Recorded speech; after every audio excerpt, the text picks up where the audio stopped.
Ayan, gagawa tayo ng bilo-bilo ngayon na ginatahang bilo-bilo guys. At ito ay aking version lamang. So, kung ano ang mayroon ako dito sa bahay namin dahil day off, gagawa tayo ng panlasang Pinoy, glutinous rice, at saka ito, coconut milk.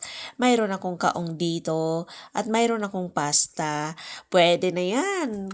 Pwedeng ilagay sa ating ginatahang bilo-bilo. At syempre, ito yung ating obe na condensed creamer na ihahalo natin doon sa ating glutinous rice. So ngayon, mayroon na tayong bowl dito na ilagay na natin yung ating glutinous at haluin na natin siya hanggang mag-sticky. At ayan guys, lalagyan din natin ng 3 kutsara ng condensed milk na obe. So, ayan. At ihalo natin dyan. At syempre, naglagay din ako ng konting asin. Bawat ako'y magluluto ng mga sweet guys, laging mayroon akong asin. Yung rock salt ang aking nilalagay. So, ayan na ang ating glutinous. Ayan, ganyan ka-sticky ang pagkagawa niya guys. Huwag masyado yung medyo ano siya, basa. Ganyan lang, yung sticky lang siya. So, ayan, nag-umpisa na tayong nagbilog-bilugan. Nagbilog-bilugan. At ayan, sa wakas ay natapos na nating binilog yung ating glutinous rice. Ayan, di ba? Violet na talaga siya, purple na talaga.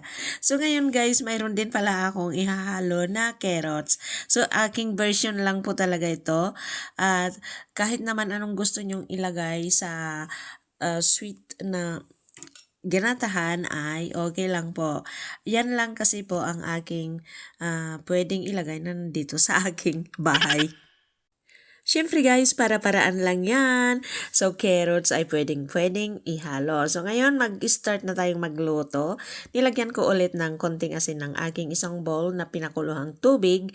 And then, ay lalagay ko muna yung carrots. Yun ang unahin kong ilagay. Ayan. So, sunod-sunod na yan. And then, 2 minutes ay pwede ko nang halo yung ating bilo-bilo. Ayan, na ginawa. So, ayan guys, ilagay na natin lahat and then pakuluhan ng konti. Ayan.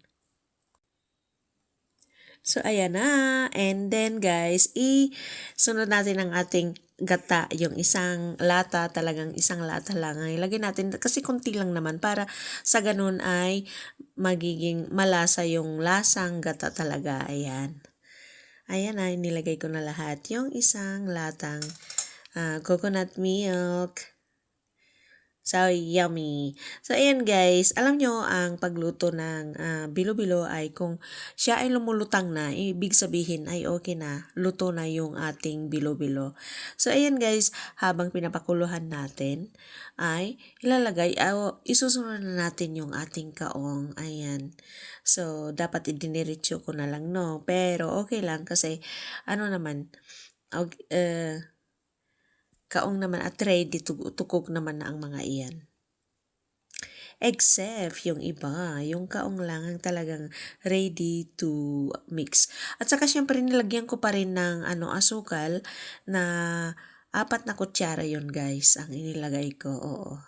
Tapos maglalagay ako ulit ng salt. Naglagay ako kanina pero maglagay ako ulit dahil para hindi siya masyadong matamis at hindi siya nakakaumay paglalagyan mo ng konting salt. Bawat magluto ka ng sweet, kahit anong sweet, pero nasa sa inyo yan guys. Pero ako, naglalagay lagi ako ng sweet, ng asukal. Ayan, ilalagay na natin yung kaong dahil itong kaong ay sweet din po yan. Diba? Naka-preserve siya. So, sweet siya. So, ayan guys, malapit ng maluto at lumutang na ang ating bilo-bilo na So, ayan ang ating tasty whisper for today's video. Ayan, okay na siya guys. So, ngayon, yung ready na na-boil na nating pasta, ilalagay natin out. Isusunod ulit. So, kunting halo-halo na lang yan guys. Kahit 3 minutes, okay na. Hanguin na natin. Dahil yung pasta naman ay na-boil ko na bago ito. Kaya, hindi na kailangang masyadong pakuluhan. Ayan. So, ayan guys. Naku po, nagawa ko rin ang aking iniisip na bilo-bilong ginatahan. So, ito. Ang huli nating ilagay o ihalo ay ating lalagyan ng vanilla. Ayan, para mas masarap yung aroma niya. Vanilla flavor na hindi mo na maintindihan na obi flavor na ginatahan. Ayan guys, o diba? Yan ang Tasty Whisper for today's video na na-share ko sa inyo. Ay naku guys, ang sarap talaga ng feelings pagka nagawa mo yung gusto mong gawin. 'Di ba? Tasty whisper talaga. Ayan, oh, 'di ba? So ngayon guys, maglagay tayo sa ating spoon kung saan natin gagamitin para tikman kung okay na ba siya. So ayan, naglagay tayo diyan at titikman na nga natin. So ito na nga, magsasandok na tayo guys, ilalagay natin sa bowl. Dahil excited na akong matikman ang aking niloto for today's video. Ayan, o diba guys? At sadyang excited lang ako para matikman ang aking niloto. So, let's eat everyone. Ayan na ang ating niloto for today's video. At alam nyo na para-paraan lang para magawa ang ating gusto, diba? So, thanks for watching everyone and see you again next time. God bless everyone.